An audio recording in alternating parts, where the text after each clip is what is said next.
একটা 13 বছরের ছেলে সারাদিন মানুষের দোকানে কাজ করে, রাতে সবাই ঘুমিয়ে গেলে পুরনো একটা ফোনে ফ্রি ফায়ার খেলতে বসে।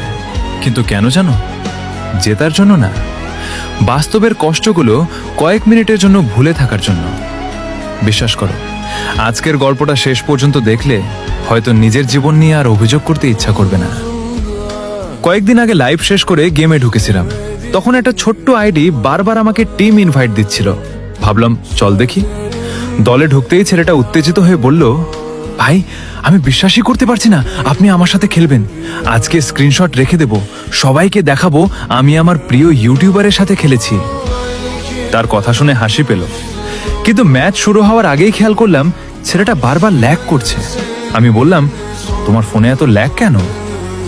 কিছুক্ষণ চুপ থেকে সে উত্তর দিল, ভাই ফোনটা খুব পুরনো, সারাদিন কাজ করি, রাতে একটু গেম খেলি।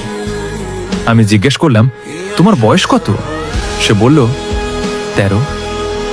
আমি অবাক হয়ে বললাম, এই বয়সে কাজ করো কেন? তোমার বাবা মা কোথায়? ছেলেটা কয়েক সেকেন্ড চুপ থেকে শুধু একটা কথাই বলল, তারা বেঁচে আছে ভাই, কিন্তু আমার জীবনে নেই। ওই একটা কথায় আমি পুরো চুপ হয়ে গেলাম। এরপর সে এমন একটা সত্যি বলতে শুরু করলো যেটা শুনে আমার গায়ে কাঁটা দিয়ে উঠেছিল।